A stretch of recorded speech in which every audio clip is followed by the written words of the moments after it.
If you made it this far, you embody Penn's ideal of academic excellence. You're awesome, but everybody else here is awesome too, and everybody's going to be working equally as hard. And when you throw so many people together that have that same goal, the intensity gets ratcheted up a bit, both in classes and in clubs.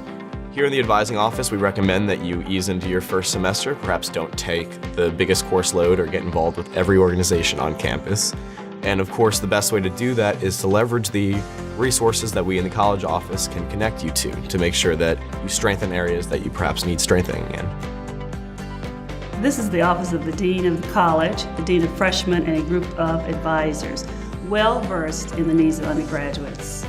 We all kind of think that we know what we're doing in terms of our classes and in terms of the direction that we want to go in, but oftentimes throughout this process called Penn, we find that we need some guidance and maybe some different direction.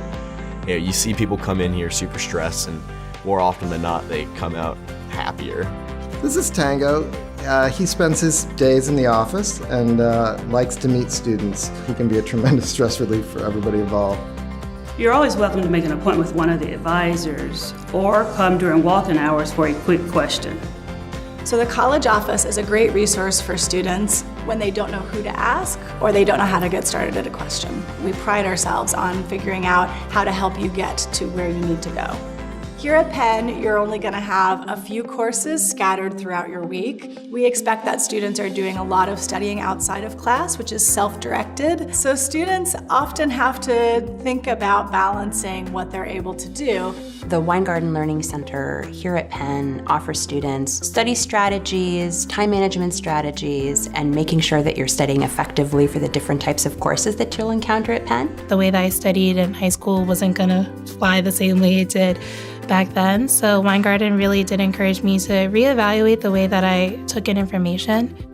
Weingarten is also home of Student Disability Services. Their staff helps students gain equal access across the university.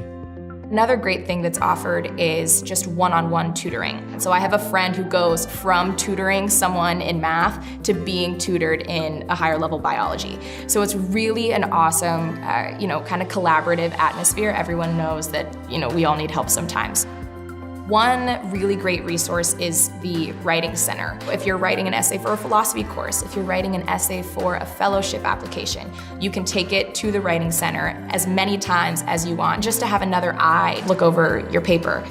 CAPS is the Counseling and Psychological Services here at Penn, and they're really here to help students transition, whether they're really stressed out, they have other things going on in their life. Their trained professionals are there to really listen and just help you work through those and give you the skill sets to cope with things by yourself.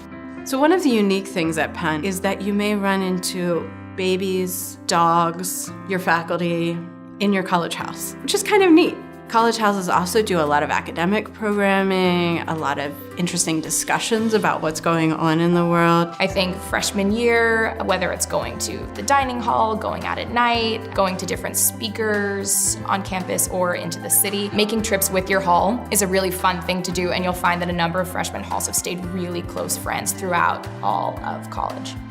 One of the places students go to find a community on campus is in the cultural centers. It's proven that people of color come to institutions like this, and if we don't have a strong foundation, it's harder for us. So I knew that that was a super important part to find something to anchor myself to. When I came to Penn, I really wanted to make sure I didn't lose in touch with my culture, so I go to La Casa Latina a lot. The Greenfield Intercultural Center is basically a community where I can just go, lay on the couch, watch TV, do my work, and know that there's a supportive group there for me. Just think of the faculty as someone who wants to help you. As a faculty member, I do enjoy having these kind of mentor relationships with students. Sometimes that involves just talking about class content, but sometimes I'm able to help students think through things like what they'll study, what careers they might have.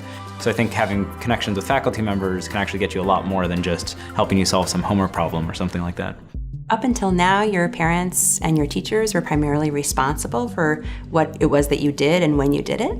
And although your parents and your teachers and support people here at Penn will continue to help you, the university considers you to be an adult with all of the responsibilities that entails. Part of being an adult at Penn is that your academic information is your own. Have a conversation with your family about what you want the university to share with them, and then indicate your preferences on Penn in Touch. Things happen quickly at this school, and that's part of the reason that it's so fun, but it also means that you need to stay on top of everything so that you can take advantage of the opportunities that you're excited about. Lots of important information comes to you via your email, and we appreciate it when you're on top of it. Also, be sure to check the academic calendar on the college website to keep track of important deadlines. Something we take very seriously here at Penn is academic integrity. You need to make sure that you familiarize yourself with the Code of Academic Integrity and that you ask, if you're not sure, how you should represent your work and the work of others. You will need to take an active role in finding and using resources and adhering to the university policies and procedures.